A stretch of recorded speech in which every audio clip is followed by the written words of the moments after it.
Hey guys, in this video we're going to take a look at observables. So observables are not a feature that is specific to Angular. Okay, Angular does take advantage of them, but observables are part of reactive extensions. Okay, and they will be a standard in ES7. But what they are, basically they're open lines of communication. So it's kind of an open data stream. And we can basically create a service function that will be an open data stream to our components. Now, when we get into the HTTP module to fetch data and send it, from our service to the component, it actually sends it as an observable. So it's an open stream, which makes things very quick, very real time.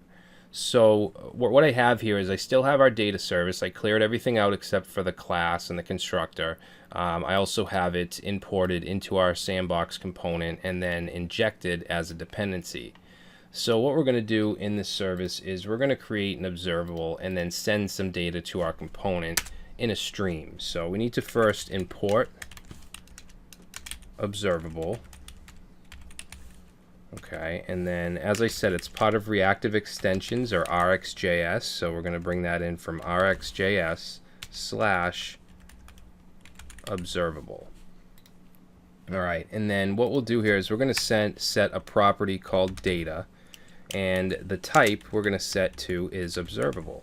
Okay, we can do that, and then we want to put these angle brackets, and we're going to say it's going to be an array of numbers, so we can go like that.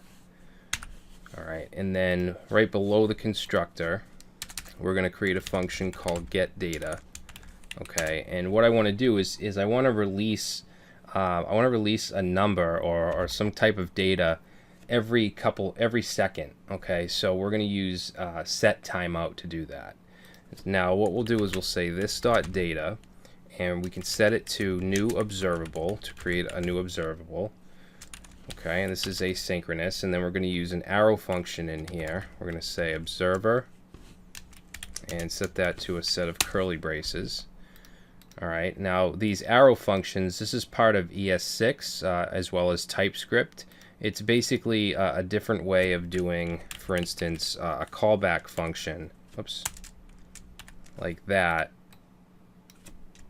Okay, so something like that. Okay, but it has some benefits to doing it, including using lexical this. But we're not going to really get into that. But we have an arrow function here. We have this observer value, and then what I'm going to do is set timeout. Okay, now set timeout is a JavaScript function that will do just that. You can have some functionality, and you can set an amount of milliseconds to wait until you do whatever it is you're going to do. So in here we're going to have another arrow function. It's just going to be a blank set of parentheses because there's no arguments. And then we're going to take that observer value and we're going to call .next. Okay, and we're just going to pass along the number 1. All right, and then set timeout takes an extra parameter, which will be the number of milliseconds to wait to do this. So we're going to say 1000, which is 1 second. All right, and then I'm going to copy this set timeout, and we're going to paste it in a couple more times. So it's going to wait a second. Now after 2 seconds, I want it to release the number, the number 2, and then 3 seconds we'll do the number 3, and let's see, 4 seconds we'll just do a string. We'll say hello. Okay, and then in 5 seconds we want to end the observable. So we're going to replace next with complete. Okay, and that's not going to take a parameter. So what it'll do is it's going to open a data stream to this function, and then every second it'll send data. Okay, now we just need to return this. So let's go right down here and just say return this dot data. All right, so we'll save that. And then let's go into our sandbox component here. And we already have the data service coming in. But what I'm going to do is set a property of our component called data.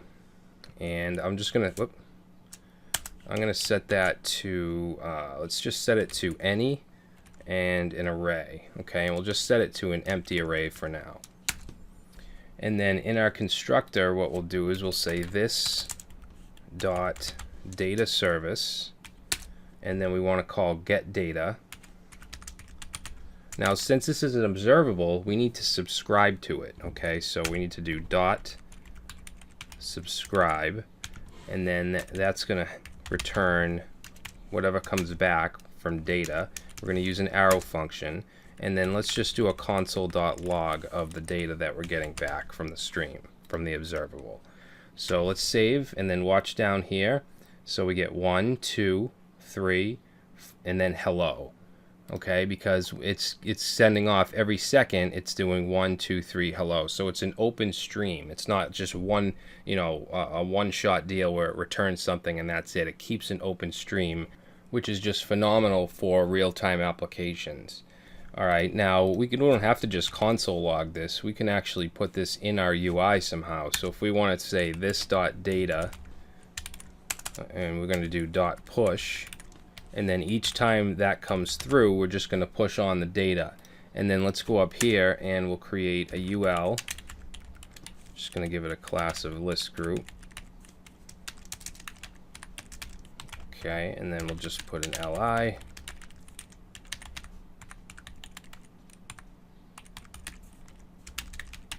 Okay, and then in here, let's put an ng4. And we're just going to say I'm just going to call this D. Let D of data.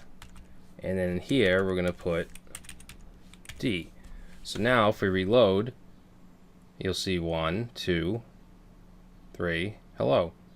Okay, so it's actually printing it out on the screen.